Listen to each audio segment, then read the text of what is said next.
On today's episode of The Back of the Bird, I'm repping my game-worn Dan Lomas Connecticut Hammerheads jersey. We sit down with Josh Byrne, one of the best players in the world right now, 2024 NLL MVP, NLL Finals MVP, two-time NLL champion, including most recently with Paulie. A great conversation. Also chat about the Mann Cup, wrap up some news and notes regarding the NLL, and some other fun stuff. Let's get into it. Episode 120 of The Back of the Bird.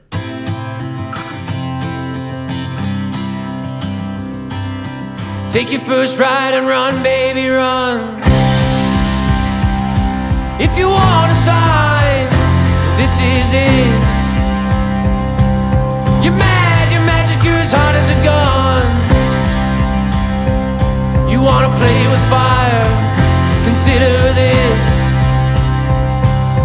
You'll chase the thrill if it's worth the hit, 'cause you never ever wanna work for it. Take your first ride and run, baby, run. You got a spine of steel and a roar of thunder. Yeah, you make me drown, yeah, you're pulling me under. Okay, you know the voice, you know the drill. We're back. Consistency, boys. Paulie's camera's dropped off. We're living. Look at that. That's a one of one. Game used, baby.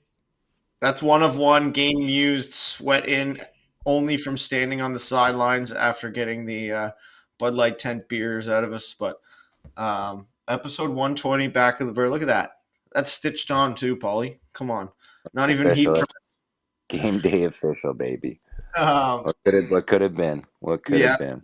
I tell you, we got stopped by a pandemic at the wrong time. We were heating up right into the semifinals because could have had a ring. Stole the ring right off my finger. But brought to you by Cottage Springs. You know the drill. Get out there, get the springers in you. Even though summertime's kind of, maybe coming to an end, you still got a few weeks left. This is fall cottage time. Sweats by the fire, living it up. Thanksgiving around the corner. Bring a couple of these to your maybe. I'm not going to say that. Okay, they're going to be 19-year-old cousins. Get them some drink before dinner or whatnot. Paulie, I still remember that the video of you. I forget which family gathering. I somehow ended up in my DMs. It was like they poured regular water into your springs after you were banged up. Oh, yeah. My niece made a TikTok where we rented a cottage. I was crippled, and then she made a TikTok of just made a full Cottage Springs, just like classic still drinking it, just. And then at the end, I think you were sleeping in Hank's bed or something. Oh, probably. That's a classic Paul Dawson drunk move. Just get right on the floor. Just start basically make out with Hank on the ground. Just, I love you, buddy. You're a good boy. You're a good boy. He was a good boy. We're both good boys. That's our clip. That's our social clip for the week right there. But yeah, we got a good one for you guys. We got a few things to kind of recap. And then this week we got Josh Byrne on, which should it's a great little interview here. We're in a bit of a time warp. We actually haven't done the interview yet. It's right after we do this part, but just for you listeners, it's great. But they're good. They're always good. They're always good. Right? That's right. Let's just jump into it, Paulie. What's up, man? Anything new this week you want to tell us about? Maybe a golf thing in particular? I don't know. Did we get into that last week? No, I mean, we did the recap that I was the match play champion. Did I tell you that I won the match play championship? No, I think we talked about how you were playing the old guy. Yeah, I just worked a 70-year-old, just dormied him on 11. But hey, he got to the finals somehow, and I had to give him 7 strokes, and I still dormied him. But so I'll be the last men's match play champion in Millcroft history, which is cool. So add that one to another ring to the finger. Probably my greatest athletic achievement to date. I mean, the 4 Mann Cups, 3 NLL championships, 2 Mintos, 1 Team Canada. Doesn't really compare, but whatever. No, man, I went to game 1 of the Mann Cup, which I'm sure we'll get into, which was cool. I wasn't able to get to any more. Just them starting late. I brought Mac, which he was a trooper. It was awesome. He got on the floor and on the first and second period, which was hilarious because I've never put a bucket on him. Just slapped on. He just buzzed out there, which was hilarious. Yeah, then other than that, man, like returned to work after the old little heart procedure, got back to working out. Haven't dropped dead yet, so that's things are looking up. Things are good. Did a little sprint workout today, so actually like I kind Woo. of just been like lifting. Um, so today actually like yeah, got the old treadmill to 10 incline, did some 15-second sprints, and yeah, man, ticker's good to go. So just start putting together a plan for the season now. Start dialing it in. I love that. Donnie, Yeah. what's Yeah, going on with life's good. you? Besides I besides roaming the streets of Toronto looking for chicks, what else is going wearing this thing. It hasn't worked yet. I think it's gonna happen soon for me. on? Yeah, I Um, think you gotta wear that thing out again, walking around. yeah, for wondering how I acquired this, Lomi and I were sampling some Cottage Springs, quite a few. I did wear this in public to a local establishment, and yeah, no regrets. And it's still in my closet. I tried to give it back to Danny. He told me to keep it. So Did Strike Hammerhead have any signed for life. conversation when you were wearing it? I did. Yeah. Yep. I did. Like, were people interested? Because like that reminds me of like when I brought the cup to that. Like we kind of talked about when I brought the cup to Joe Dogs. People were just like, "What is that thing?" No, it looked like Donnie. It looked like Donnie came straight from like a pickup rugby match. I mean, I did get some conversation, mostly with people who already knew Lomas, Yeah, because I was kind of crashing your friend group there. But yeah, I went to game 2 of the Mann Cup, so kind of same as Paulie got to one of them. We'll talk about it, but shout out to Rogers and Cable 14 for making those Yeah, free, it was and the MSL. It wasn't that long ago that like none of this stuff was streamed, and now everything's streamed. People demand a lot more, which at times can be frustrating, but at times is obviously really good. So credit to everyone who kind of makes that stuff happen. And then I think honestly, man, I think everyone in the NLL is kind of doing the holy shit. It's coming in 8 weeks here. Like let's go. So I'm in that boat as well, trying to get my rehab finished off and get the body right and have a great year in Vegas. about that. Daniel. But yeah, no, we're good over here. It's been work starting to we're starting to get into the busy side of it. So people are just like, I tried to compare it. I was talking to somebody today who's like pretty stressed out work wise, and I tried to compare it to them. Like, okay, like this would be based on how much work we do in the summer in our job. Like it's pretty lax. Like there's a lot of golfing. I compared it to like if you took 2 months off going to the gym and then just like threw yourself in like a hard workout or workout class or something, like it's going to be super shitty, but then you'll get used to it. So we're at that phase, but we're talking golf stories. I played in the CAA golf tournament, and if anyone's golfed with me, Alex Krepensek always gives me the gears. No one's ever used a 3-wood more than me because I used it off the tee, and then I'm using it 8 times down the fairway again. Pulled out the big dog, longest drive hole, and I was listening to some golf podcast where a guy was like talking about how someone was a cheater because they put The Vaseline on there, like lip they stuff. they they put chapstick on their driver, and we got chapstick in our gift bag, so I rubbed it all over the face of my No, driver. you didn't, and that's how you won the longest drive. And I step up and smoke one 316 longest drive. Like I'm eating a little bit of guilt, right? Like I maybe I should not do this, not claim it. I get in there, I ride it out anyways. $25 Starbucks gift card. I'm like, Oh, don't what feel the? bad. Don't No, feel. they raised like 300 grand for charity, and I'm going away with a venti macchiato. But anyways, that was my claim to fame. I was playing with one of the big dogs from CAA, so now he can't stop talking about it. So I don't need to do anything else. This is now I'm just Mr. Long Drive to this guy. Meanwhile, the rest of the 17 holes, I don't think I kept the ball in play. So, but yeah, outside of that, just excited for things to kind of calm down here. Got a couple little events coming up, a little bit of a TIFF premiere this weekend, and then next weekend I'm going to that Shane Gillis concert show at Scotiabank there. I'll be hilarious. It'll be good, and I snuck my way into like pre-sale tickets, $150 like third row, so I might be getting the gears from the guy. That's unreal. You Yeah. gonna throw some? Never mind. Disregard. Okay. Well, I was gonna Really, say like you can do like gummies or something. yeah. I mean, that's a legal Canadian thing. So yeah, Yeah, we're off the drinks until training camp. So I'm probably gonna be feeling pretty good, yeah. giggling away. Um, but I guess we got some lacrosse stuff we want to jump into. First and most recently, well, not most recently, but out of all of our news, but Six Nations wins again. The super That's team bad. pulls it off. It's kind of funny when you look at, like, I was thinking about this today. Like, even the guys that you saw kind of go into the dressing room for the trophy or on the floor after, that weren't even dressed, and like they're just starters on NLL teams, not even playing in games. But yeah, the super team worked. I was surprised Lacrosse Canada didn't just drop in like Sting from the top ropes, that like Teeter was allowed to join Victoria at the last moment. But it was I didn't catch the game, but I was kind of following on Twitter, and It was. I mean, it was again like it. Whatever you can have your opinions on how everything shook down, but like the games were all good games. Even though I get it's almost like that Rod Brindamore, like, hey, we didn't get swept. We didn't get swept.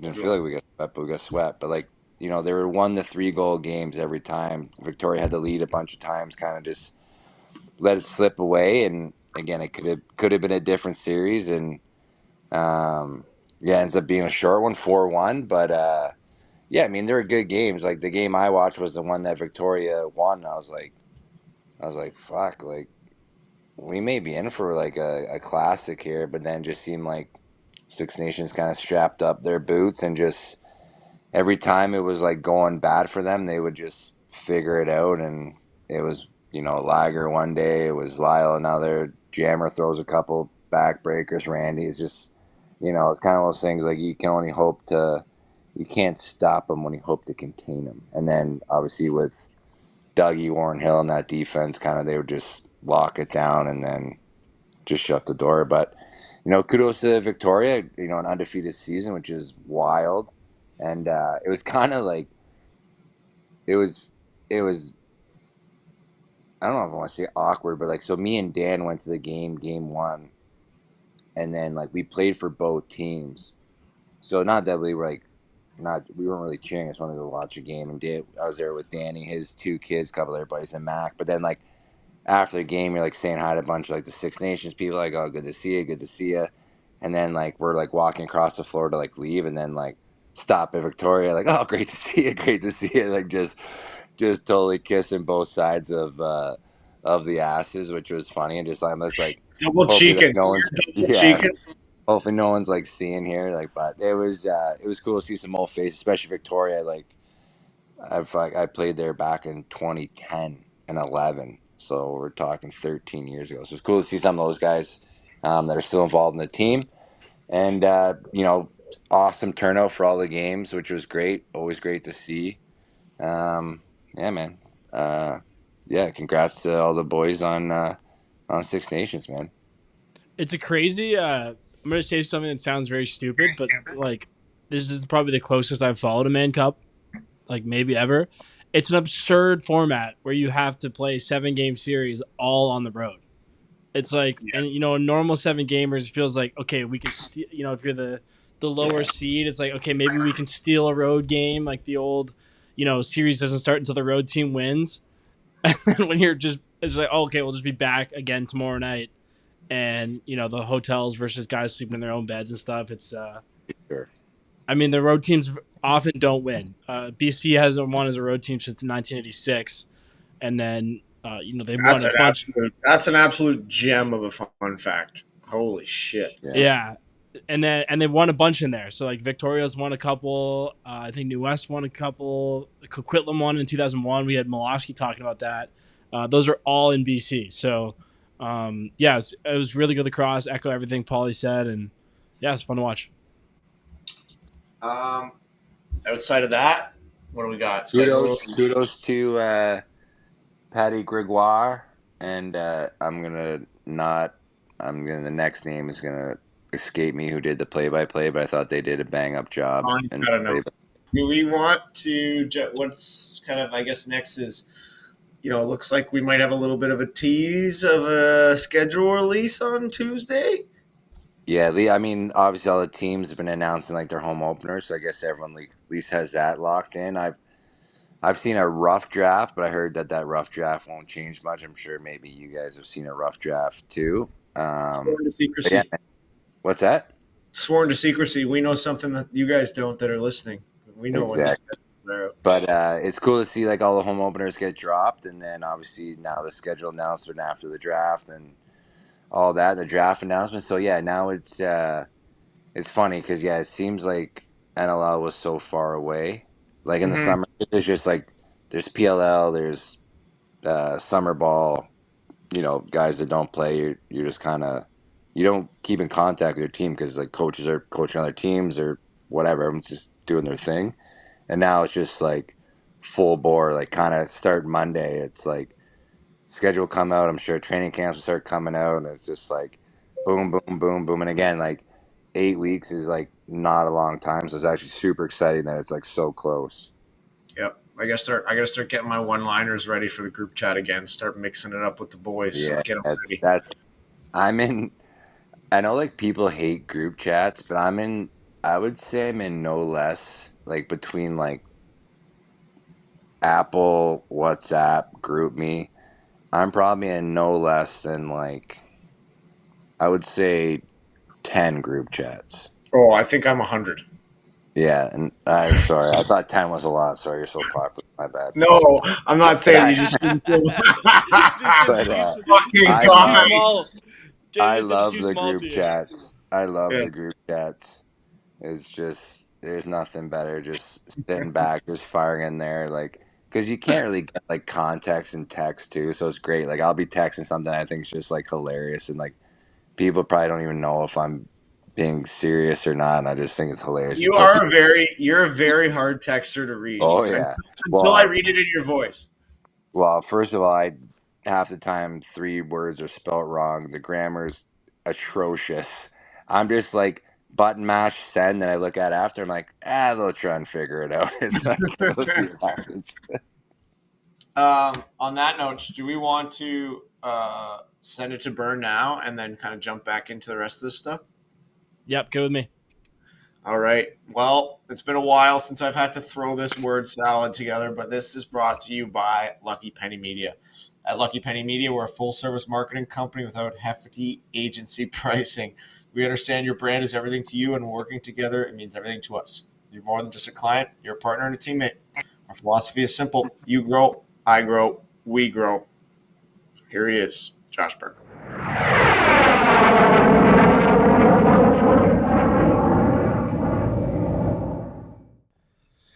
All right, first one of the season here, so hopefully I don't fuck it up. This new Westminster native is a two-time NLL champion, a PLL champion, I believe also an MLL champion, and was the 2024 NLL MVP. He made stops at ASA College and Nassau Community College before finishing his career at Hofstra.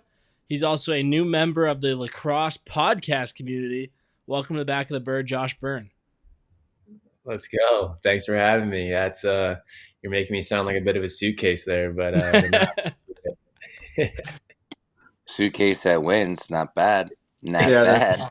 There's worse suitcases to be. Where is ASA College? I need to ask that right away.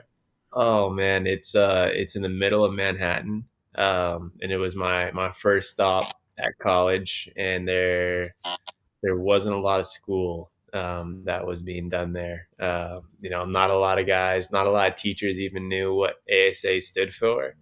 But we ended up there, and it was kind of what started the journey off. It was, and you played lacrosse there? Yeah. Well, it's kind of not really, but yeah. And it's right downtown New York. So there's 2 campuses. One's in Brooklyn and one's like in Manhattan, like Herald Square, like a couple blocks away from Times Square. So we would be like, we lived Upper East Side Manhattan, and we would just like gear up all of our stuff, throw our bags on our backs with all our gear in it, and just hop on the subways and just like subway surf through the city and head to practice and stuff. It was wild. It was insane. Did Me too. did Goody go there with you? I was hearing about this recently. I think he went there too, right? So Goody was the reason that I went there in the Okay. first place, because we're obviously from the same hometown in New West, and my mom, knew his mom, and she was like, there's this school that's in Manhattan. It's a junior college, and they give out full rides. And I was like, there's no such thing as a junior college that gives out full rides. Like, I'm sorry, it's just not happening. And he's like, no, talk to Brandon. And yeah, sure enough, hit him up. He's like, yeah, man, come on out, let me know. And I think, yeah, he was out there. I want to say I think it's Casey Jackson that was out there as well. There was a few boys that were kind of ripping around, and I think there's probably 6 guys that could catch and pass out there, and everyone else, Three of them, you know, you just named. yeah, yeah. And a couple of Long Island guys. One of my best friends who was a goalie there, who's a psychopath. Um, but uh, but yeah, it was a crazy time, for sure. Like, it was nuts. We would be on the way to going to school, and one of us would kind of look at each other, and before we got to the subway station, and they'd be like, you guys want to grab a case and just sit on the roof? Like, you're like, all right, you got I me. guess so. I'm just reading now. December 22nd, 2023, the New York State Education Department conducted a program review of the college's capacity to continue to offer academic programs and decided to cease all operations. So she gone. RIP, man. RIP to ASA Community College. It was an incredible time. I think there was like multiple lawsuits out there because like it was crazy. Like, we were getting like full rides, all school paid for, an apartment paid for, and then like $100 a week in a check. Like, there was something sketchy going on there. Like, That's it was unreal. insane. Yeah. So sick though, right downtown New York. Not how could you Just not go? asking for it. Yeah, no, it was a good time for sure. I mean, I'd definitely gotten to it with a couple bouncers over Canadian fake IDs, but it was good. Um, How old were you when you went down then? How old were you? So I took a year off out of school. Okay, So 19 then? yeah, I was like 19. Yeah. Yeah, it was. I was young. I was young for sure. Had no idea um, anything. I was super shy, super quiet, and like, we got there like the first night, and there was like 3 fights of kids like on our own team just fighting each other just in one. Yeah, it was a crazy place to be for a kid from New Westminster, going to the middle of Manhattan. But yeah, it was fun. That's a long way from home, but that kind of leads us into it, man. Let's kind of jump into growing up. What was it like for you growing up in New West, and how'd you get into the game? Yeah, so I mean, obviously, New West is rich with history for lacrosse. For me, my mom tells me I'd tell this story wrong, but I'm gonna keep telling it the same way because this is the way I remember it. But I remember that, like, I was playing baseball, and I was getting pissed off that they kept keeping me from running the bases, at T-ball. So I decided I don't want to play that anymore, and I wanted to play hockey. And she thought that hockey was too violent, so she was like, "Well, what about lacrosse?" And I was like, "Yeah, sure, let's do it." And little did she know, lacrosse is probably a lot more violent than hockey is. But so naturally, she put me into lacrosse. I actually grew up. My first time playing was in like Port Coquitlam, and then we moved a couple times, ended up in New West, and I think I actually ended up playing both hockey and New West, or hockey and lacrosse in New West. But it was something that, like, like a lot of other Canadians, it was like those were just the kind of sports that you play growing up, was hockey and lacrosse. And Anytime that I had a chance, I was either, playing with friends or playing in a box or trying to learn how to string my own stick up, and um, something that I just kind of slowly fell in love with, at a young age. And it was easy, right? Like hockey was always tough. It's like you had to have ice time, or you had to figure out a time to actually go and play it. But like, you play road hockey and whatnot, but it was never really the same as ice. But lacrosse was like, man, I could just grab my stick and a ball and go downstairs to my basement and hammer off the walls in there, which I'm sure my mom loved, but or just find a box or a buddy somewhere. So actually, I grew up probably two doors down from Jimmy McBride and Jordan McBride. So they would see me like literally. I think I would literally like play pass with like the curb in the street. So like just practice like rolling it off the curb, picking it up, and Jimmy or someone would see me out there and they'd come and throw the ball around with me when I was young. So yeah, man, New West was a great place to be and a great place to grow up. And obviously watching senior A ball and watching guys kind of battle was my version of pro lacrosse growing up. So it was pretty cool. You guys would end up going to a Minto down the line, but how many of those guys did you like? Who else was your age, and who'd you kind of go through the whole process with?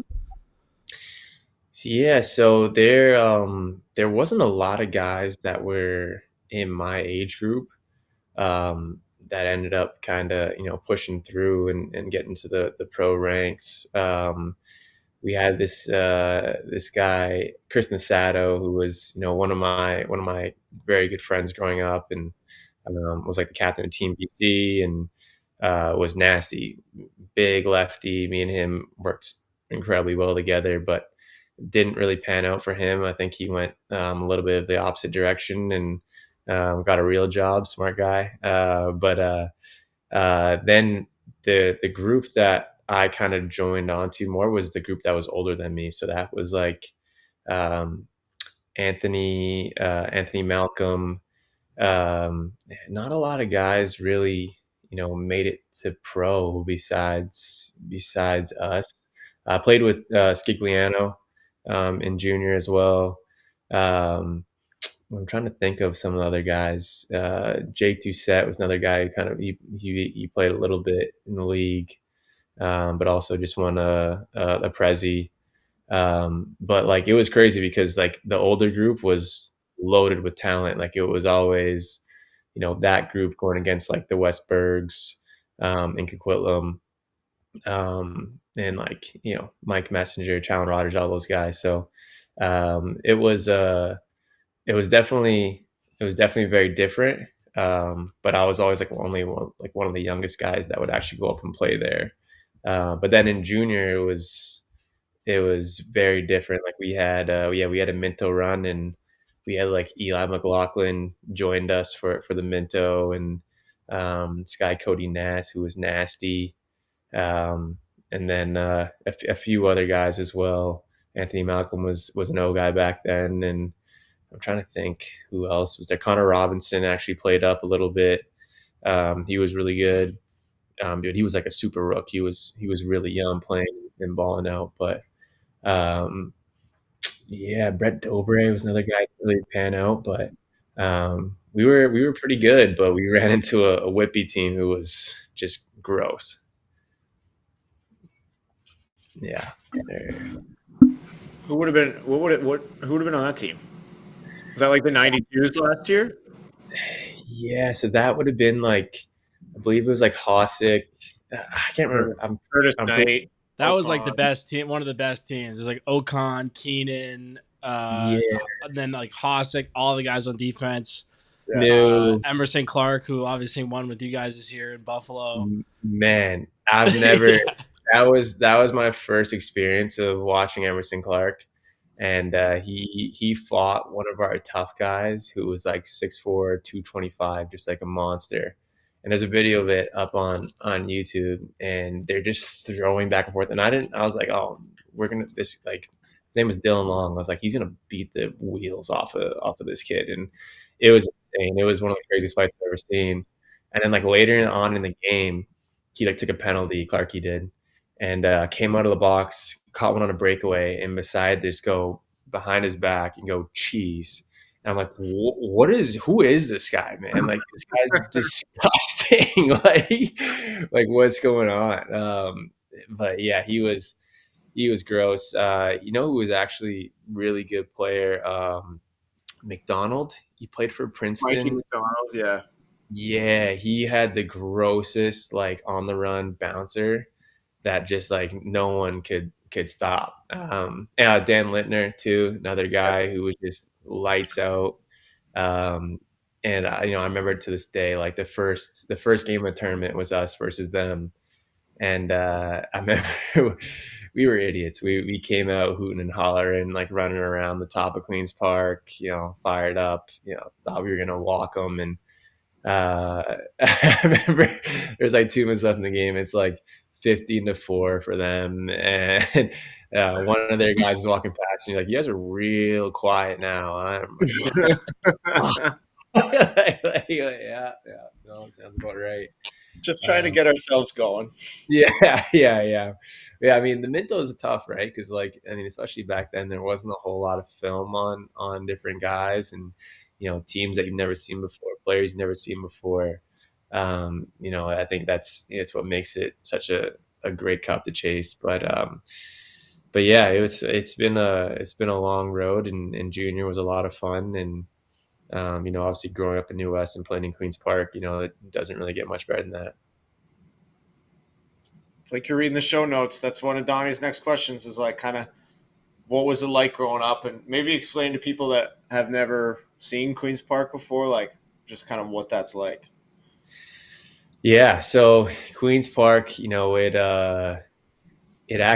wears a couple different um, a couple different scenes, right? So it's obviously in this beautiful area, um, which full of like incredible houses all the way around it, but it's also like just straight up this park with like animals and whatnot, and I want to say there was a zoo back then, but it's a little while ago. But it was also like kind of where we went to hang out. So as when you're in high school, that was kind of the spot that you would just go. So it was a place that was just like naturally our home. And it didn't matter if you were on the weekends having a good time there, or you had a game, or someone was playing hockey or lacrosse, whatever it was. It was just kind of like the hub where everyone would kind of come together and be around. So no matter if there was a game on or not, the city would always come together and always show support. So it was a really special place, obviously for the lacrosse world. Before Burnaby decided to throw in a wooden floor, it was one of the oldest wooden floors, and the only wooden floors kind of in the game, which I looking back now, I'm thankful for it, because I'm sure I might be able to squeeze out a couple more years in the pro game because I wasn't banging on concrete all of junior, but it's just incredible. There's so much history there. Um, they have the old wooden floor hanging up there as well, and so many guys that have played there. It's really incredible. And something about the atmosphere when you're playing in there, it's just like it's real, it's authentic, it's small, but still like it gets packed out, and the people come out and show up, and like one of the guys that kind of hang around there is Shaggy. Used to come out and mop. Absolute legend. Yeah, man, he used to come out and hammer the floors whenever there was a little slip going on or something. But just another guy who was just a staple at Queens Park, was always around hanging out, saying what's up. Didn't matter who you were, he would just always greet you with the biggest smile on his face. And it really just um, it really was just a big example of what New West was about, and what Queens Park was about. And watched a few Mann Cups there as well, and was able to watch. Paulie, I think you were on that Brampton Yeah. team. Yeah. that was one of the craziest series that I've seen. And I got a front row seat to it. Unfortunately for me, I was a New West fan, but no, it was it's an incredible place to be. It's an incredible place to play. And it's even watching the Mann Cup this year, it's like making me be like, man, it'd be kind of cool to go back and play a year back in the homeland. My parents might kill me as they just moved out to Ontario, but something that might be on the bucket list. We're breaking news. Josh Byrne's Yeah. leaving the PLL. Yeah. Hey, just watch in the background. We're gonna see a Brinks truck from Six Nations just back up right to the front door.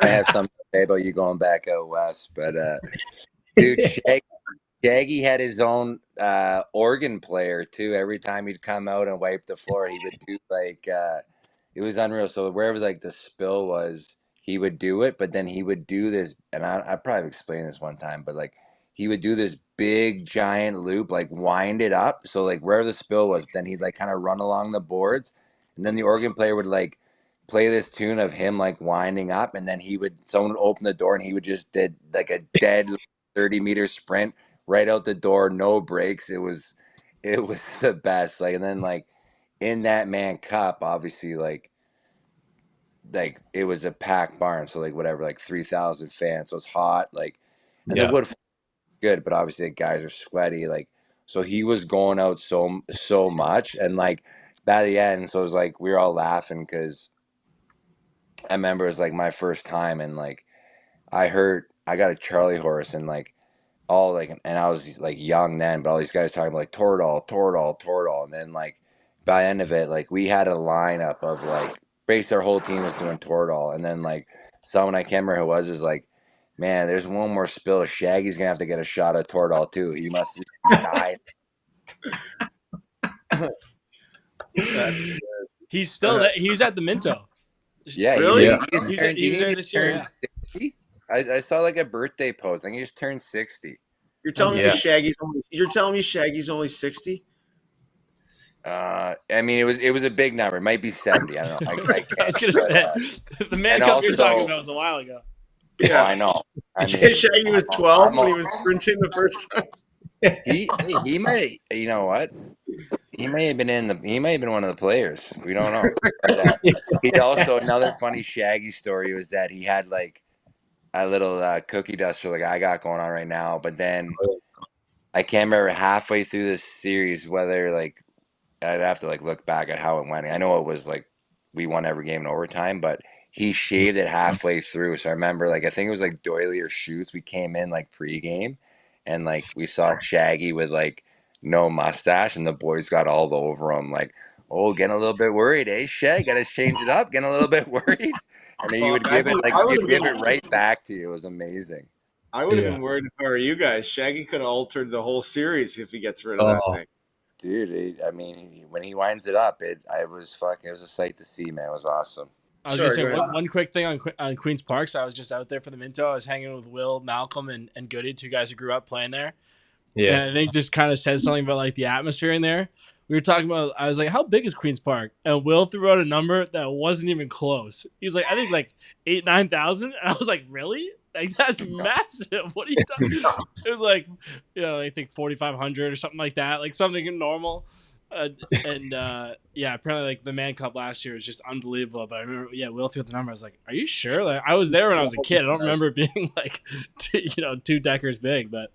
No, I was gonna say I remember playing the Minto there, and it was packed, right? Because they do a good job of like, I think it was like provincials or like the nationals or something like that for the younger guys. So it's like all Team BC, Team Ontario's there, and it was packed out. I remember just being like rattled because it was like my first time playing in front of like a bunch of people in like a packed barn, and I'm like, man, there's gotta be like 15,000 people here, man. like someone's like, you're an idiot. There's maybe like 2,500, 3,000 in here. But no, listen, when they pack it out, and it feels like everyone's kind of on top of you, like the energy's awesome, and it feels bigger than it is. But yeah, great place to be. And it's just like kind of like last thing on Queens Park. I got two last things. Like the one thing, it being old too, like I don't know when it was built, obviously like it's pretty old, but like that also like just adds to like the atmosphere and stuff. There's something about like just shit being old and like thousands of people, and it makes it like seem crazier too. And Yeah. then after that Mann Cup, I have a wooden piece of the old floor. No way. This is where it gets bad though. If you want to know where it is, I have legit no idea, but I have a square, like just like a 4-inch square plank of it. But Wow. I'll try That and was find it. that was going to be my question because you said something about like the old floors hanging up there. Yeah, there's like not the whole thing. There's just like Just like it's like pieces. the logo or something, right? That's Yeah, on the back it's wall. like the center, like yeah, like a big wall, pretty much like behind the bleachers. At one end of it is just like they took the floor and just like nailed it on there, just to remember it, and it's pretty sweet, man. It's cool. That would be sick to like get a table made out of that. Yeah, yeah, big time. I think they were selling it off back in the day. It's been a while though. We've been buzzing Queens Park and Junior here, and Yeah. college down in Manhattan. But we got to. I guess we can jump to like, okay, so ASA, you went there, and then like, did you go to Nassau the next year? Yeah. No, yeah. I went to Nassau Community College the next year, and I'd pretty much at that point kind of had been in talks with Hofstra about going there, and But the you coach was but you didn't have any grades. That's why you had to go to Nassau. You're like, hey, we want you to come to Hofstra, but you just went to a school that doesn't exist, so we're gonna need you to go somewhere else. Man, Not exactly. Probably didn't It's mean good exactly grades. He what I meant was. like just any grades. Yeah. It's like, Like man, what do you mean? I got 20 credits in roof beers. Like, why Yeah. can't I come? Why can't I just transfer those in? Dude, it was crazy. It was like I literally it got to the point where I was like, Coach, like I can't leave these guys. Like I'm ASA till I die. Like I can't do it. Like he's like, Josh, you're transferring and leaving, and there's no more discussion about this. Like it's a wrap. Like we're not even gonna tell anyone that you went there. So I had to keep it quiet for like you're probably even up to like a year after pro, like a year after I graduated. I was like not even really telling anyone about it. I was when it's like people asked, I was like, yeah, I went to Nassau Community College for 2 years. It was great. Had a great time. Never left the island. But yeah, man, Nassau was cool. Nassau was like the perfect kind of segue to get to Hofstra, because it's like a 30-second drive maybe. We went to all the same bars that the Hofstra guys went to, so it made things real easy when I was transferring over, because I knew half the guys anyway, so it was perfect. Sweet. Well, and like, how would you kind of who would it was there like other Canadian guys on Hofstra? Like, how was that kind of the school you started talking to? So the coach at ASA was a Hofstra alum. And Goody was actually supposed to go to Hofstra, but he messed it up somehow. And I think he ended up at like a Delphi or something. And so they had this scholarship like ready and available. And so he pretty much was just like, listen, like if you come here, we'll give you a full ride. And those were the magic words for me. And growing up, it was my mom basically was like, listen, like if you want to go anywhere with any college, like it's gonna have to be a full ride. Like it's just that simple. So he said full ride, and my eyes lit up, and I was like, all right, I guess that's what we're doing. So from there, Tierney, my coach at the time, was just like, all right, it's Operation Get this guy out of ASA and get him to Nassau so we can get him to Hofstra. And I think and I ended up messing up in school at Nassau. But even with that, I was going to have to take a bunch of summer credits because the ASA ones didn't count. So it was Damn. it was a wild summer, but I missed the majority of my last year of junior, because I had to take so many summer credits at Nassau, and that was a big moment, man. That was something that was really tough for me. Was American guys don't really understand it, but your last year junior is pretty special, and so for me to kind of take that route was really tough. But I had to do what I had to do to get to where I want to be. So yeah, really tough. I remember flying back and forth to play Coquitlam in the playoffs and just getting punched in the mouth every time. It was like like get off a plane and then like, okay, dress up, suit up. It's like, all right, cool. We got Mike Messenger, Challen Rogers, like Reed Bauer, like all these Del Bianco and net. And I was just like, why did I just fly across the country to do this? Like, it was insane. And I was light back then too. So they Messenger and Challen are I think the same size that they are now, and they're just throwing me around. It was awful. Unreal. Well, talk us through. We've had you for a while here already. We still haven't even like touched the pro ranks yet. But talk to us about what you remember of draft night and like kind of everything leading up to that, to the NLL. Yeah, I mean, it was a weird situation because Buffalo basically had made it known to me that they wanted to take me in the draft, and so they flew me in, and then I drove up with our guy Scott Loeffler from Buffalo up to Oakville, and then got to the hotel. Dane was my roommate, and hey. So, which is funny because I always make that joke all the time. It's like, my first roommate and was Dane Smith, and like I was young, I didn't really understand who Dane was. And I think at that time, he'd already been an MVP in 2016 and whatnot, and so I mean, we were just shooting the shit, and I ended up I think going out with I think Chase Frazier. He was the only Western guy that I knew at the draft, and to be honest with you, we hated each other growing up, so it was a little weird, kind of talking there, anyways. But so right before the draft, Buffalo made a move and brought in Jordan Durston. And when they did that, I thought I didn't think that they were going to take me, because I was like, oh, that's the lefty, because Dirty was dirty in Vancouver and was unstoppable. He was doing things that were just ridiculous back then. So I didn't think I was going to go to I didn't think I was going to go to Buffalo.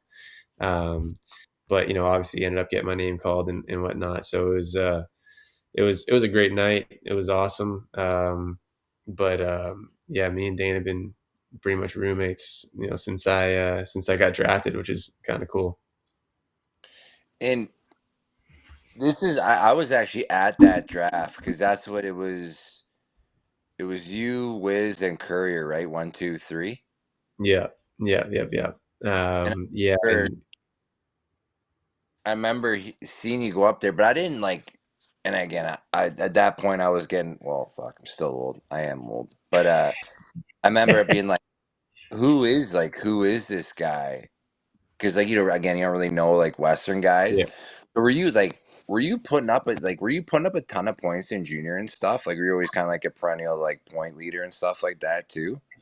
So that's a tough part, right? So like which I guess would be, your guys' fourth year in junior, and at the time, right, we only played technically 3 years Yeah, that back was then. always playing intermediate. You had to play 2 years intermediate. Yeah, so like I got called up my first year intermediate to junior. Played with like guys like Keegan Ball, Brandon Goodwin and whatnot, and then got sent back down to intermediate. Played there. Second year, ended up playing in junior again, but then same kind of thing would happen. Like I was good, and I did well, but I wasn't like, I mean, in my eyes, I wasn't like this monster name. But then like not playing my last year in junior, I think really like kind of hurt. Kind of hurt me to be able to like make a real name for myself coming out of Yeah. junior. Yeah. Um, but like even so, like I think like my fourth year in junior, like I played. I might be making this up, but like I'm pretty sure I was one of the top. I think I led the league in points as a fourth year. But like it was also tough because I feel like I was a bit overshadowed because like at the time like Jesse King was disgusting, and was just lighting it up. Like anytime he came home from school, and he might even be a year older than that, but like the big names coming out of the West, where Jesse King, Logan Schuss was gross back then. Wesley Berg was another guy. But yeah, I kind of always flew under the radar for the most part, except for anyone who played against me. They all just hated my guts, which, to be honest with you, was pretty deserving back then. But yeah, no, it was definitely very very different in that me not playing that my last year junior was even Tucker was kind of like when he was going to draft me, he was like, I feel like I'm kind of taking a chance a little bit. And he's like, you haven't really played too much. And even like the senior that I played, like I wasn't like lighting it up. Just to jump in here, in 2013, you were second behind Cody Noss, your teammate. So, and then Nice, Jesse King and Eli right behind you guys, Chris Wardle in there as well. So there's a little history for the folks at home there. There's our stat guy, Donald. Yeah, yeah. Nass was nasty that year. It was like Tell he me couldn't that miss. nickname too, though. Nasty. Yeah. Was that his name? Yeah, I think it was, man. I honestly can't remember. I just remember him and Eli, played for Delta for most of the year, and I was like, man, this Nas kid, he's just nasty, man. I'm pissed if it didn't stick. I'm mad, but um, he was another guy who like stopped playing, who like should have been lights out. Because he could shoot the ball, he could pass the ball. He was young, pretty athletic. Had a pretty good IQ too. Like, and then we brought in. I think we ended up trading for Nass and Liger at like the trade deadline, and it was a bunch of guys that we were trying to load up to try to win a Minto, and yeah, it was unreal, man. It was a lot of fun playing with those guys. They could sling it around. Where do we want to track next, Donnie? We want to talk about the I think finals. let's stay on the Bandits path. Well, just coming in. So like, and I guess like second part to that, like first question, like, so you come in like first overall pick, like you say, Chugs is like, hey, we're taking. You can't really say a flyer because now the proof's in the pudding, but like At the time, yeah. But like, yeah, like limited, like not box experience, but like resume for a box compared to like other first overall picks, right? Like Yeah. your Eats and your blah blah blah blah. Like there was like, okay, this guy's just been leading the point. Like, so Yeah. how is that transition from that like being first overall to like, yeah, playing in buff and playing with again like you say like you didn't know Dane, but then once you get to know him, it's like here's another like MVP and big dog and like how is the transition into the NLL? It was tough at first, to be honest with you, because I played in the MLL before getting drafted, and I had a really good year playing in the MLL, but I was just throwing everything and anything on net, and like just like behind the backs, shovel shots, everything that I threw was just going. And so like I remember I remember getting to Buffalo training camp and like caught one late in the shot clock. We were scrimmaging each other, and Dane was on the other team, and I caught one late on the shot clock and ended up catching it and turning and just firing a shovel shot, and it went like 7-8 feet over the net into the glass. It was wrapped around to the far side, and I remember running back off the change and I remember just seeing Dane as I was running past. He's like, "It's not the fucking MLL anymore, buddy. You better get your shit together." And I'm like, "Oh shit! Like, what's going on?" But I think what was tough was, you know, there was also this whole thing that um, people thought that I nicknamed myself Hollywood coming out of junior. And being self-proclaimed Hollywood is a very tough thing to It's a overcome. tough look. Yeah, it's a tough Yeah. look. Yeah, So yeah. like, and it screwed me because in junior, when I would get announced, they'd call everyone out. They'd call everyone out by their names, numbers, whatever. And then when it came to me, it was like Josh Hollywood Byrne. And I was like, Are you guys trying to get me killed out here? Like, stop doing it. Like, stop. Like, you're killing me. Like, because everyone like anytime we play, like whoever we line up against, they're like, oh, they're all out there as I get called out. And they're like, this guy's a fucking loser. Like, yeah, like, so I think coming into Buffalo, like I had a bit of that reputation of like, oh, this guy's, a D-bag, an asshole, whatever it was. And I remember, a couple of those times, that one with Dane, and then we were doing like a 3-on-2, 2-on-1 drill, pretty simple drill. And, I think I was at the top of the three going down and just, draw and dish, normal stuff and throw it forward. And as I'm watching the pass, I just get my bell rung by Weiser. And he just dropped his shoulder straight into my chest, just trying to make a statement. And he lit me up, helmet popped off, the whole thing. And, a couple times, guys tried to, really just kind of, feel me out a little bit, see what I was about. So it was tough kind of coming in, but at the end of the day, like I've always tried to pride myself on not necessarily being a tough guy, because listen, I'm never going to be the one to be like, oh, let's square up and throw hands here. That's not me.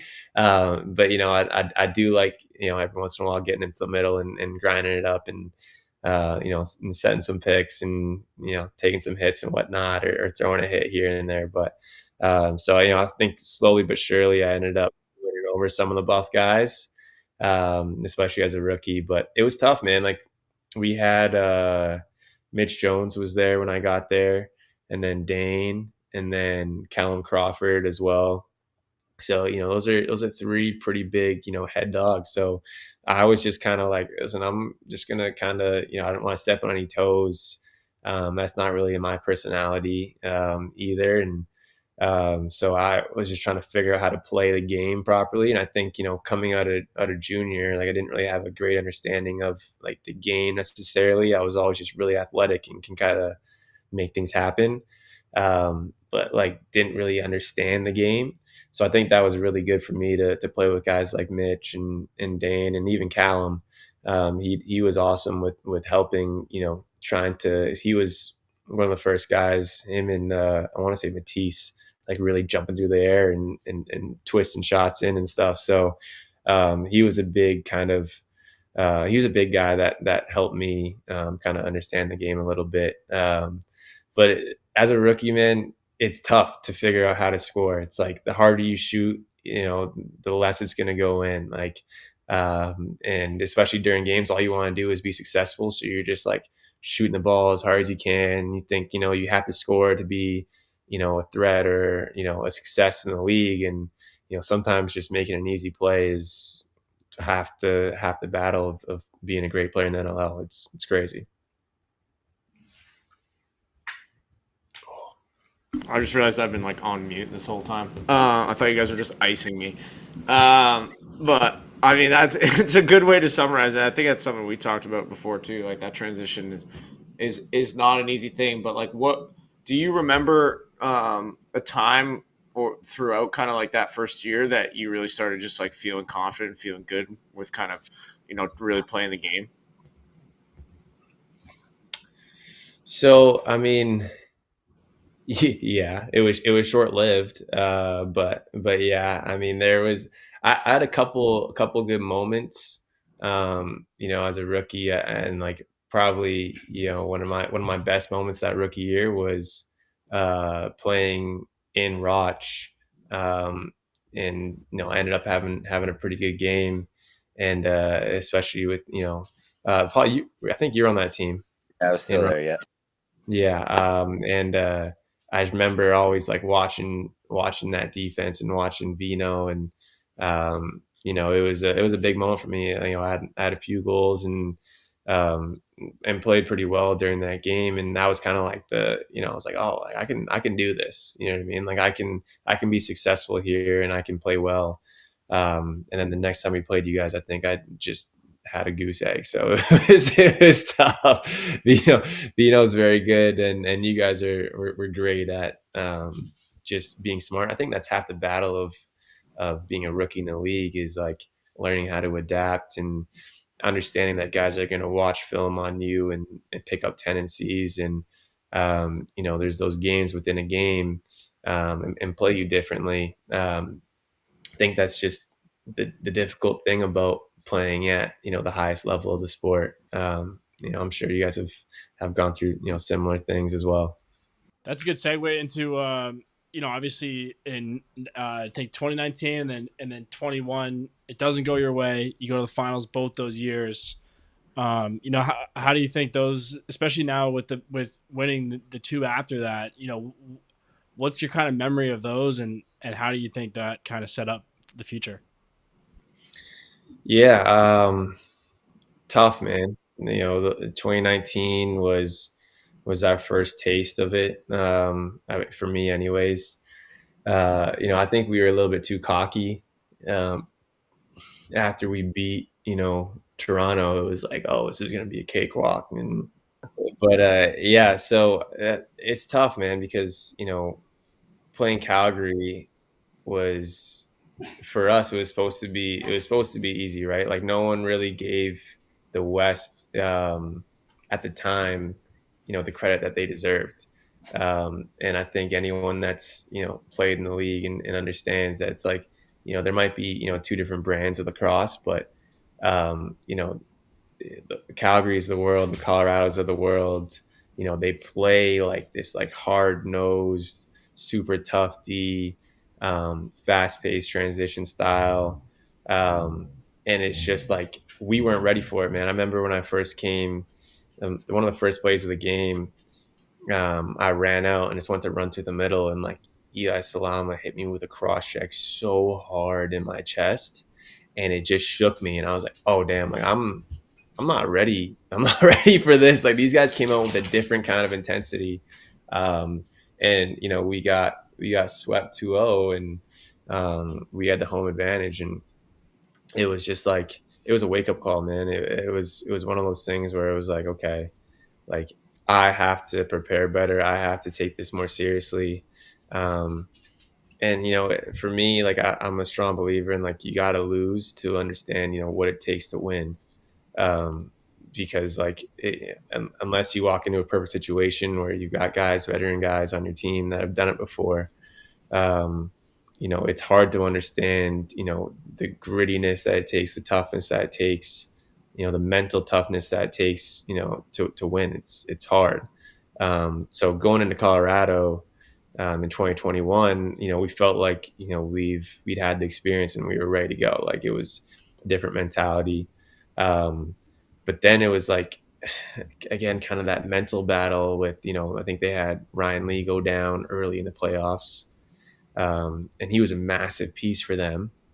Right. So, when they kind of skated through to the finals, it was like, we were ready to go, but it was like, man, like we should win this game. We should win this series. And, I think we snuck out game one in a really intense game. But it was another one of those things where it's like, you have something, in the palm of your hands, and, you almost get like complacent, not complacent, but like, you're just like ready for you just think it's just going to be handed to you. And it was like, we were already thinking about like, what we were going to do after the game and all this stuff. Um, and then we blow it in Colorado, and our entire team goes into panic mode, like, and then Eli gets hurt, and I think Eli got hurt at the end of the game in game one, and so now it's like, okay, now they're down Ryan Lee and Eli McLaughlin. It's like, this should be a cleanup show, and we ran into Zed Williams and Connor Robinson, who were two monsters, and not to mention Dylan Ward as well. So it was tough, man. I mean, with you guys watching it, I'm sure that you guys all probably felt that we should probably win that series. Yeah, is that fair to think? Yeah, no, 100%. I think like you kind of like it was both sediments, like you say, like you lose Lee, like they lost Leeser. It's like, all right, like you're coming to your own. Daner's playing well. Vino, it's like, all right, should be good. Then you hear like McLaughlin, it's like how these guys gonna score. Yeah, And then like you say, it's kind of figured out. Wardle kind of plays out of his mind, and they sneak one through. But it's like, again, I think it's funny. Obviously, I wasn't there at that point, but there probably is like that little mental thing where it's like, all right, like you breathe a sigh of relief, but it's like a false sense of like confidence. Not a false sense of confidence, if that's right, but it's like, all right, we're good. Like these guys have nobody now. We should be fine. And it's like you almost let your guard down, I guess, is probably more like the proper thing to say. yeah. That's 100% right. And then it's like, you go into the game feeling that way, and then like halfway through, yo, chill out.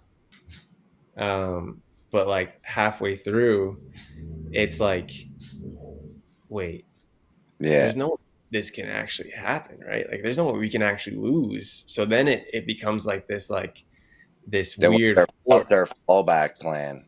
Yeah, now it's like, Don't whoa, have one. can you imagine if we actually lose this thing? And then Yeah. you're looking up at the clock and you're like, damn, we might. So now you're playing scared, Yeah. right? So like it's this snowball effect, and they're playing with house money, so it's like we're expected to lose. So Zed's pulling up and just letting shots go, and they're just smacking corners, and it's like these are the most ridiculous shots that I've ever seen, and he's just like playing like he's in God mode, like it's insanity, and like it was one of those things. And on top of that, like we didn't have a good game plan against Colorado. We were trying to hit like quick sticks and all this stuff on Wardo, and like we weren't a quick stick team. Like we were like athletic and could beat you off the dribble, and all that stuff. But yeah, it was tough. But at the end of the day, and then on top of that, there's the whole like Buffalo curse thing, right? And it's like, oh, Buffalo just can't win. That's what it is. It's like the city of Buffalo just can't win. And then you start believing it, and you lose two straight, and you're like, maybe the city's cursed. I don't know. Maybe I'm out. maybe I got to get out of here, because this is insane. Like with even all the odds stacked with us, we still can't pull it off. But I think that's ultimately, what made the first championship so great.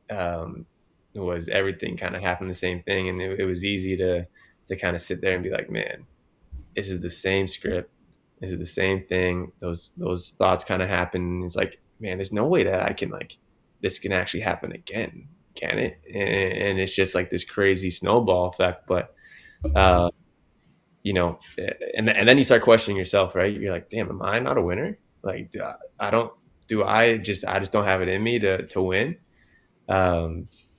But eventually we end up getting lucky and chilling out. But sorry, my pup here is just looking at me all crazy. She's like, what are you going on here?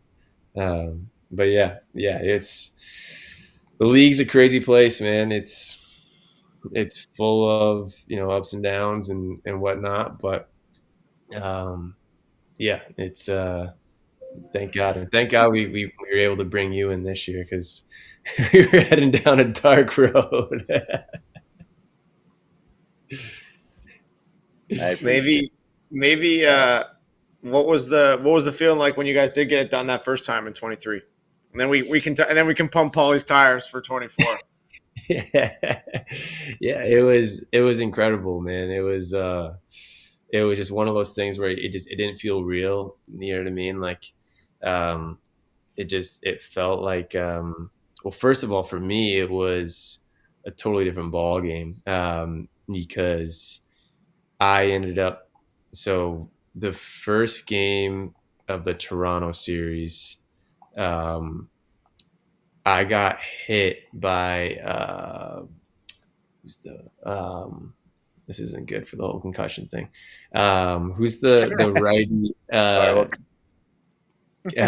Keo, yeah, Keo. So Keo, I got back on D in the Toronto series, and Keo uppicked me, and he took my head right off.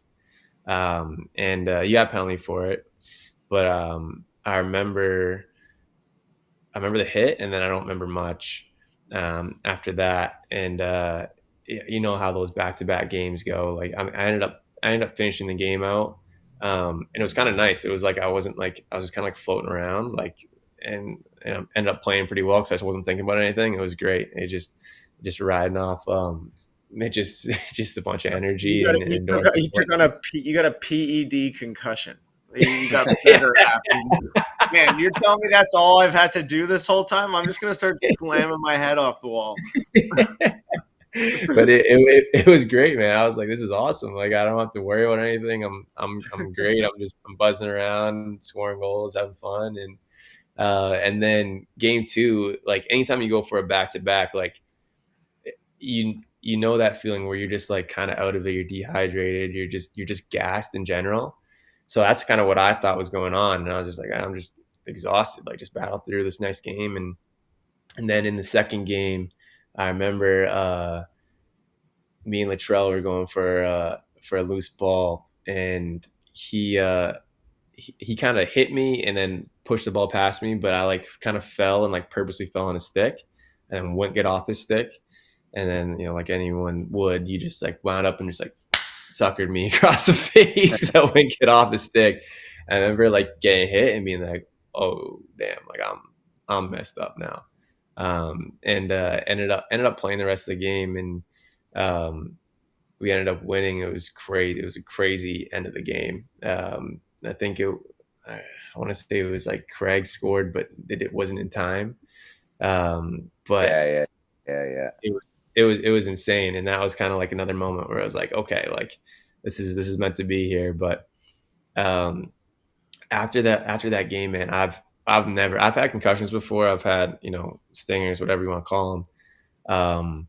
I've never been so messed up before in my entire life. Like, it was scary for me. And like had to have like a bunch of like serious conversations with, loved ones and people, close to me, about, whether or not, I should be playing and all this stuff. And in my head, I was like, I'm playing this game. Like, you're not going to tell me that, we've been waiting for a year after, getting embarrassed by Colorado, and that, it's lining up for us to have another chance at this thing against them again at home. Like, you're not going to sit here and tell me that I'm not going to play. Like, there's no chance. And like, was doing a bunch of different things to try to recover from it. Like you guys heard of like I think hyperbaric chamber, the hyperbolic chamber. Yeah. I was spending like 3 hours a day in there every day, getting work done, acupuncture done, like into my head and into my neck and all these different things to try to get right. And ultimately, try to practice the day before, and like couldn't see the ball. Like, the ball was like moving in picture frames, and then like would just like hit me in the face or like go past me, or it was nuts. So ended up not playing those first two games, and it was one of those things where it was almost like surreal, like looking back at it, because I was like watching from the press conference, and it was or the press box, and it was just such a different feel and different vibe. But in a way, kind of felt like the tables were turned a little bit, because it was like, oh, now they don't have, one of their top players. And it was like, maybe this is going to be our year to do this when, the kind of the tables are turned a little bit. And I remember we won game one, and, I was talking with Chugs, and he's like, we want you to come to Colorado. And I was like, listen, like, if I have any hope in being healthy, like, I need to stay back, because they had already written me off for game two.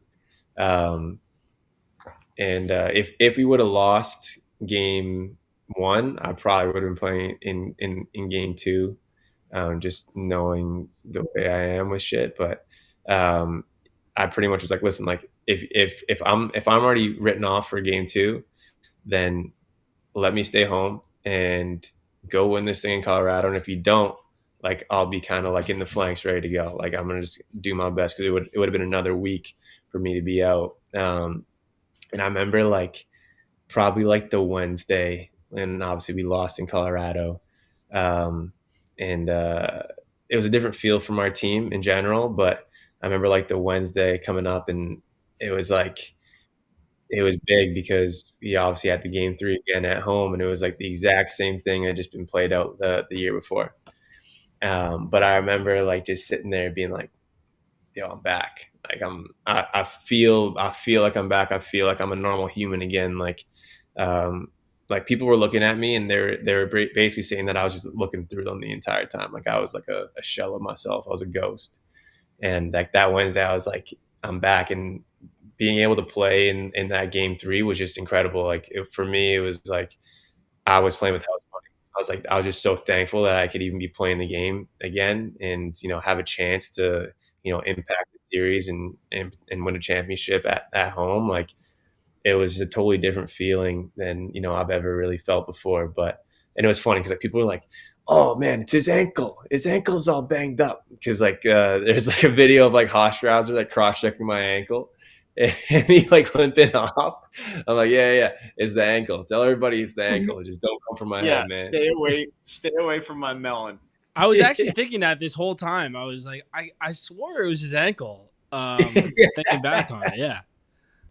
Yeah, everybody thought it was my ankle, and I was like, yo, just run with that. I was like, just push that as much as possible, because the last thing I need is in that final game people coming at my head when I'm like half right still. But yeah, cursed. Like, it's not just like this Buffalo thing that's going on. Like, we have the guys to do it, and um, it was one of the most unreal things. Like, you fight, and you claw for that opportunity to even be able to compete for that. And growing up, it's kind of just what you dream of. And for it to come true in a place like Buffalo, where you have 19,000 fans packed around and going nuts, and you have people coming up to you crying on the streets, like, there was no other feeling. No other feeling outside of pulling in the big dog to rally the troops for a back-to-back, right? Yeah. Yep. What was tell me the vibe in the room when that trade goes down? Because I know, I mean, were you guys like 500 before that? We were bad. We were, and to be honest with you, like, if you were inside that locker room, before Paulie got there, like, there's no chance you'd have been like, these are the excuse me. And we're like, there's no chance you would have been like, these are the defending champs and are gonna go on to win it. Like, there's no chance. Like, we were in absolute shambles. Like, it was the most insane thing ever. Like, Vino was hurt on top of that for a few games. Our D was struggling. We were struggling in general. And it was just like we couldn't get on the same page. Like, it was just this weird energy in the room. And we also couldn't win faceoffs, which was another thing as well. So when we brought in the milkman and old Polly over here, it was a tale of two tapes. So yeah, thankful for a big man over here to come in and help anchor our D and not slash my wrists anymore. Smart, man. Can't catch it. But What what would you say? What would you say was the difference, like in term, like I guess because we like to we've had guys on that have won multiple championships. so So you I just you glitch out. yeah you broke up there for a sec. What was that? Um, what would you say was the difference in feeling between the two championships?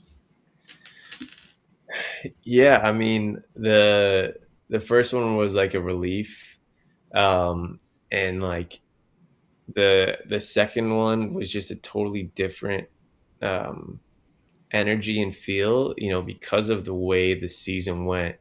We were fighting and clawing to even get into playoffs. It was a totally different vibe.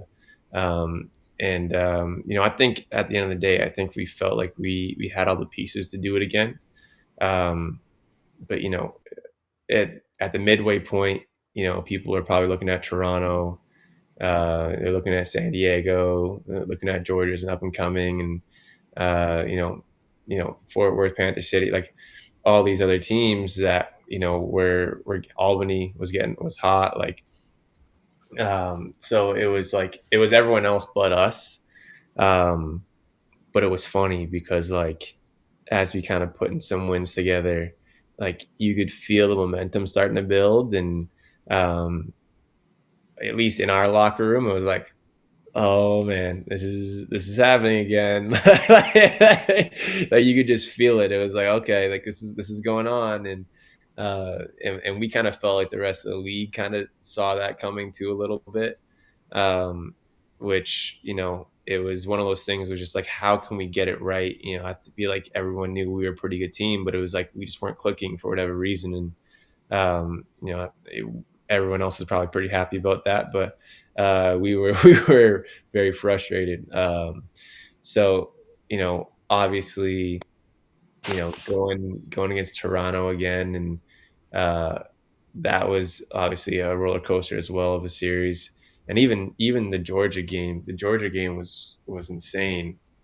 For whatever reason, we always have really close games with them, and um, it's always a low scoring game, and intense, and that one goes to OT, and we end up winning that game. And but like that Toronto series was insane. Like we went from just dominating the first game, on every front, to the second game, them just like manhandling us, for pretty much, I want to say, three quarters and maybe 5 minutes.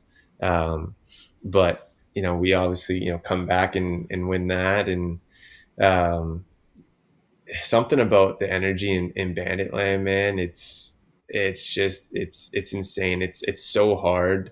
I can't imagine being another team in there when we start to get on a roll, because like you can just feel momentum start to build up, and um, like it's so hard to stop if you're the other team. But then yeah, obviously once we get to Albany, and a little bit different because we were the road team, to start, and we've never kind of been through that before. We've always been the home team, so it was a little bit more weird for us. But facing a really good young team, um, obviously there's some animosity there and whatnot, and a little bit of drama and stuff throughout the whole series. But like I said, I think Albany's a really good team, but I think you got to lose to be able to learn how to win. But yeah, I would say the biggest difference for me was just like playing both games in there was obviously awesome and huge, but um, you know that that second time around, when you're winning it the second time, it's like you can do it, and it's just what it takes to do it. um, and you can kind of see it playing out a little bit differently, and it just helps you kind of stay more calm and understanding what you have to do to be successful during series is anyways. But yeah, crazy man, it's been a crazy 2 years, crazy 4 years. Insanity. But Wild. Do we want to do cap it off with a little jersey number here? We want to jump into those little last two fun ones here, Paul, you Johnny? got it. Paul, you got Ollie, anything? anything else? Yeah, yeah. No, I mean, just like it's funny, like um, I was on a team that won back to back, well now twice, but like it was funny, like the first one I won, I kind of had the same feeling. The first one was like relief, but then the second one, like you almost get to it, like after you win, you get to enjoy it more. I felt like I remember the first one I was just like you still enjoy it, but you're more just like Jesus, like thank God we did it. And then the second one for me was like, all right, like can really like soak this in, and then lucky enough to win a third one. But yeah, I just think like from my point of view, like obviously coming in halfway through, and I think I may have said this on the pod, but yeah, I mean I didn't know what was going on beforehand, but you could just, and I knew like coming in that we had the pieces, like from an outsider looking in, playing against you guys, knew that we had these pieces that could be successful. You don't go and win the championship the year before, and then all of a sudden are a terrible team. There's stuff that happens. I think when we started stringing to wins, that's when like everyone's confidence started getting back to like where it normally is, and then you, like you say, you kind of just felt like the train rolling, and then things just started clicking, and then everyone kind of just got on the same page, and we're just confidence grew, and then we're lucky enough to take her down. I mean, I wouldn't know. I wouldn't say it was me. It's probably more the milkman, but milkman number one, me number two. Turn the bandits around. Book it. Just kidding. Fucking milkman. The deepest voice you've ever heard. And Yeah, a trip to Fort Worth to galvanize the boys before yeah. they're on there. I mean, it'd be really hard pressed to say that the two guys who turned the team around both had goose eggs in the season and say we turned the team around. So I don't know if you could say me and the milkman were that big of factors, but we'll take it though. Both goose numbers eggs. don't lie. The numbers Yeah. don't lie, man. It's it was the turning point. It was a turning point, and everyone needs glue guys too, man. Like it's part of it. You need. That's my blood type is Elmer's. Elmer's glue is blood type. You're an idiot. That's terrible. That's a That's dad joke. fun. We That's shouldn't a even dad fucking joke. laugh at that. You've got too many kids. That's what those jokes are coming from. Go put That your is a New good. Balances I'll be on. using that. I'll be Go using mow that the in the lawn. office tomorrow. What would you? What's the reason behind the number? 22. For me. Yeah. So to be honest with you, I was always 9 in box. Growing up, 9 was my number. It was my mom's number. She played basketball. And that was just always kind of my thing. And then, getting to Buffalo, Mark Steinhaus was 9. So, that obviously wasn't up for debate with the legend that he is. So my field number was always 22, and that was always like the Gary Gate, inspiration. Was always big for me.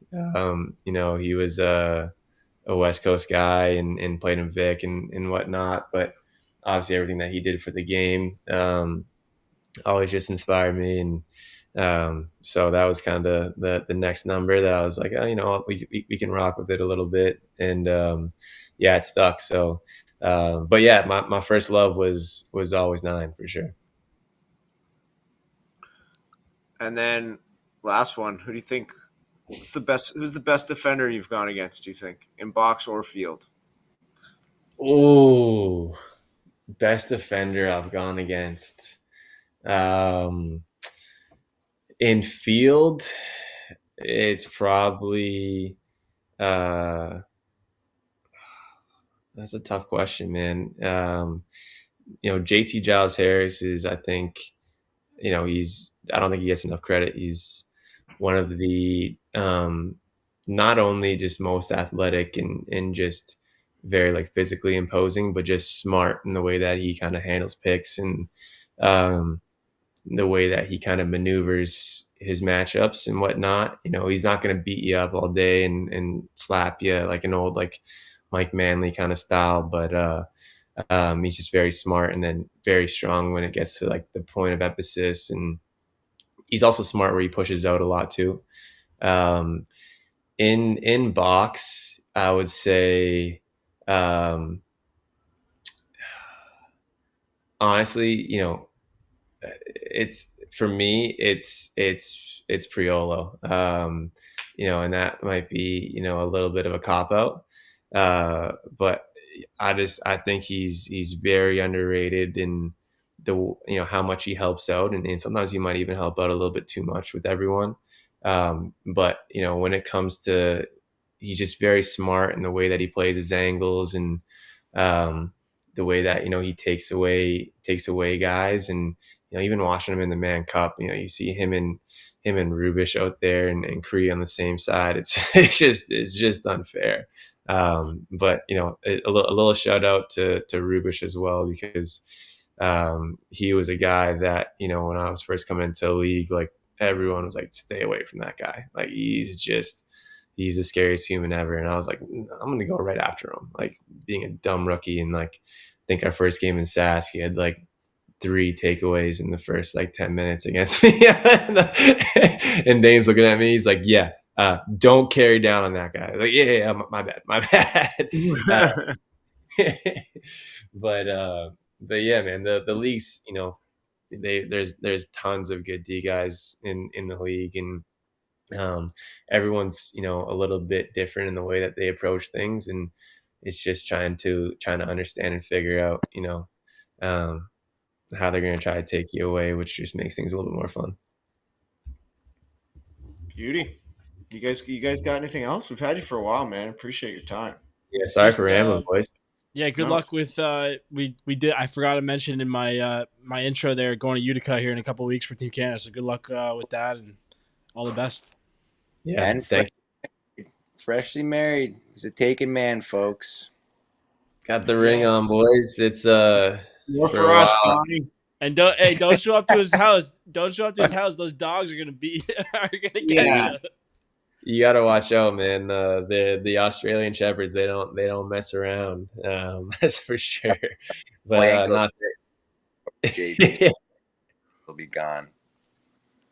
I didn't get you there, Polly.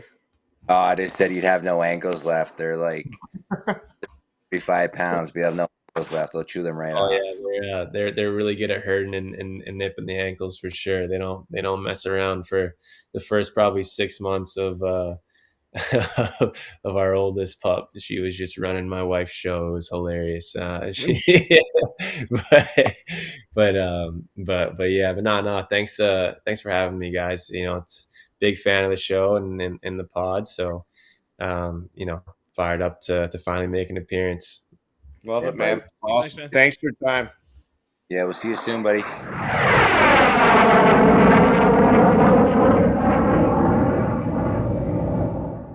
Oh, we told you it was a good one before we had it done, and it actually turned out we were liars. It was a great one.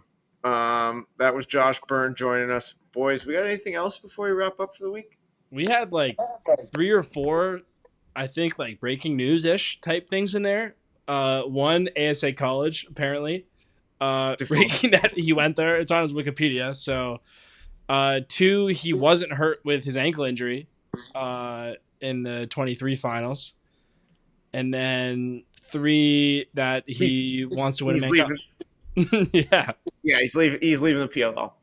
So, do with that news what you will. We literally physically saw the Brinks truck from Six Nations backing up to his. That's what the dogs are barking at. home. Yeah. That's what the dogs were barking at. They had to come back 3 times. It was so much gas. It's like they brought like one of those moving pods and just dropped it in the driveway, bring another one back. He's got a storage unit in his driveway. He's got a tiny home in his driveway.